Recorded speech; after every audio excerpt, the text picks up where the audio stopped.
Assalamualaikum warahmatullahi wabarakatuh. Halo teman-teman semuanya.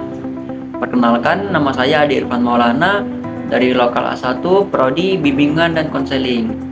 Nah, pada video kali ini saya akan mempresentasikan materi konseling kognitif behavior atau kognitif behavior terapi. Selamat menyaksikan teman-teman. Apa sih itu kognitif behavior terapi?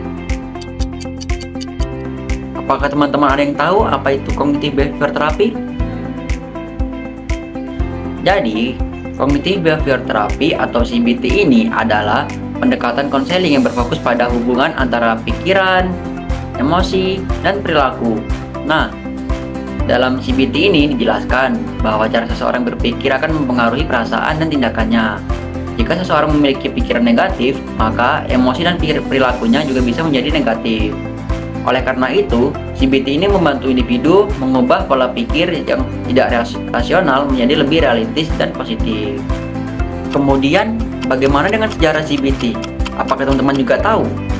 Nah, jadi CBT ini atau Cognitive Behavior Therapy ini berkembang pada tahun 1960-an hingga 1970-an. Nah, pendekatan ini muncul dari gabungan terapi perilaku dan terapi kognitif.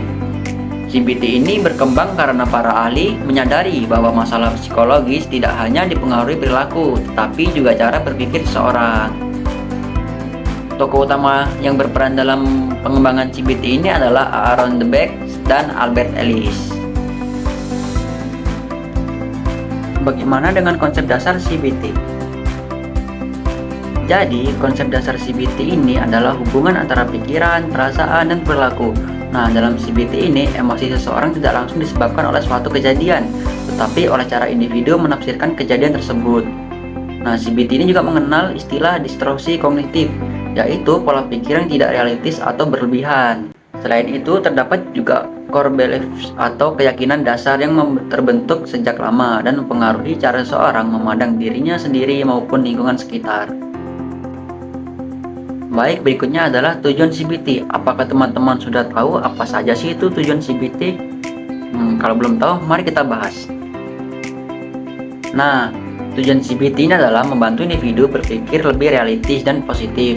Nah, CBT juga bertujuan mengurangi perilaku maladaptif atau perilaku yang merugikan diri sendiri. Selain itu, CBT juga membantu meningkatkan kemampuan coping atau kemampuan menghadapi masalah dan stres dalam kehidupan sehari-hari. Jadi itu adalah tujuan CBT. Wah, sekarang teman-teman sudah mengerti. Berikutnya adalah teknik CBT. Apakah teman-teman di sini sudah tahu apa saja sih itu teknik dalam CBT? Kalau belum tahu, mari kita bahas. Nah, dalam CBT terdapat beberapa teknik yang digunakan. Yang pertama yaitu adalah cognitive restructuring atau restrukturisasi kognitif, yaitu membantu individu mengganti pikiran negatif menjadi lebih realistis. Nah, dan yang kedua adalah teknik relaksasi untuk membantu mengurangi kecemasan dan stres. Dan yang ketiga adalah exposure terapi, yaitu menghadapkan individu secara bertahap pada situasi yang ditakuti agar rasa takut itu berkurang.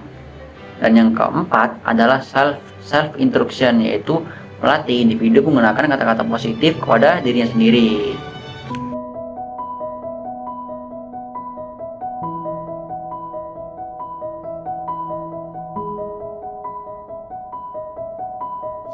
Assalamualaikum. Waalaikumsalam. Selamat pagi, terima kasih sudah datang hari ini. Silakan duduk dengan nyaman. Pagi, Kak. Sebelum kita mulai, saya ingin menjelaskan bahwa semua yang kita bicarakan di sini bersifat rahasia dan bertujuan membantu kamu memahami masalah yang sedang dialami. Apakah kamu bersedia mengikuti proses konseling ini? Iya, saya bersedia. Baik, sesi kita ini berlangsung sekitar 45 menit. Nah, jika ada hal yang membuat tidak nyaman, kamu boleh menyampaikannya kapan saja. Bagaimana pesanmu hari ini? Saya merasa cemas dan sering takut gagal. Saya melihat kamu tampak cukup tegang saat menceritakan hal itu. Iya, saya merasa nilai saya selalu jelek walaupun sudah belajar. Jadi kamu merasa usaha yang dilakukan belum memberikan hasil sesuai harapan. Betul. Akhirnya saya jadi malas mencoba lagi. Ketika kamu berpikir saya pasti gagal, apa yang biasanya terjadi setelah itu? Saya jadi tidak saya jadi tidak percaya diri dan sulit fokus.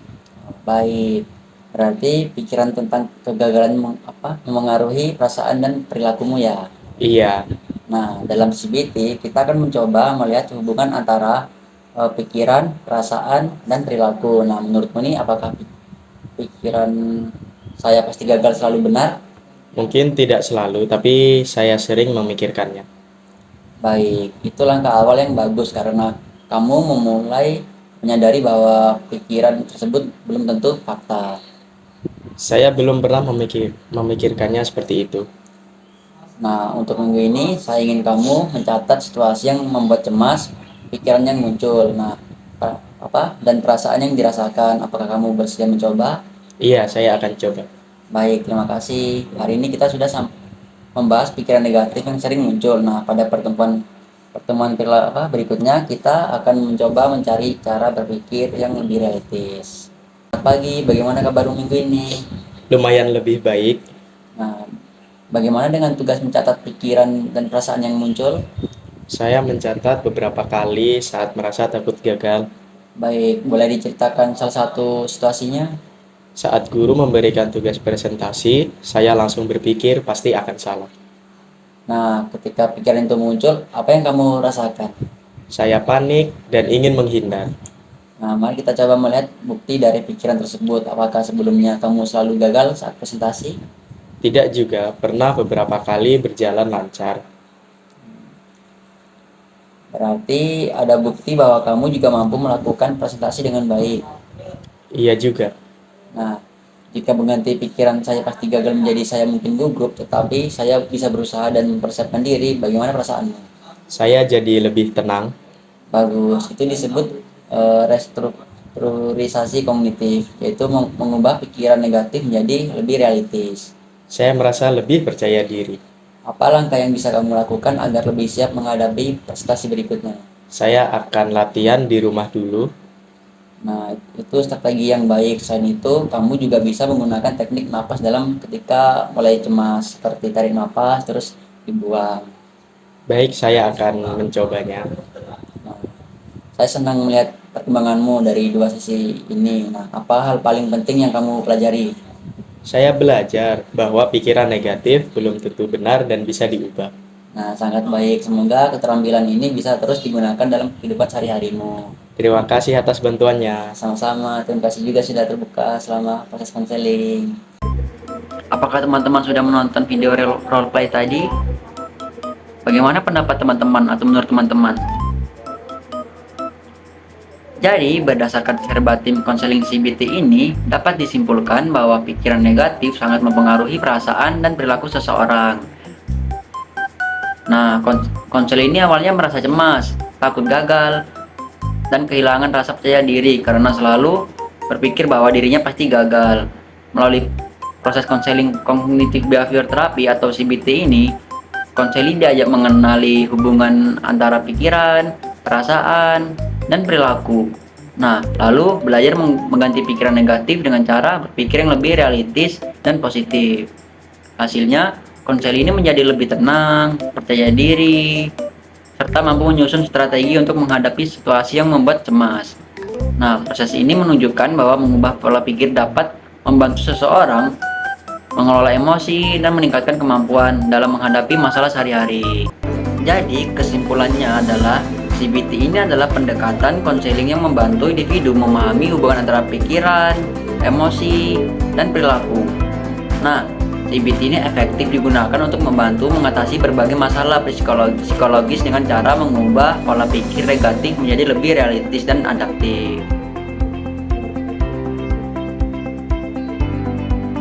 Sekian presentasi dari saya mengenai konseling cognitive behavior atau CBT. Mohon maaf apabila terdapat kekurangan dalam video tersebut. Terima kasih atas perhatian teman-teman dan ibu dosen.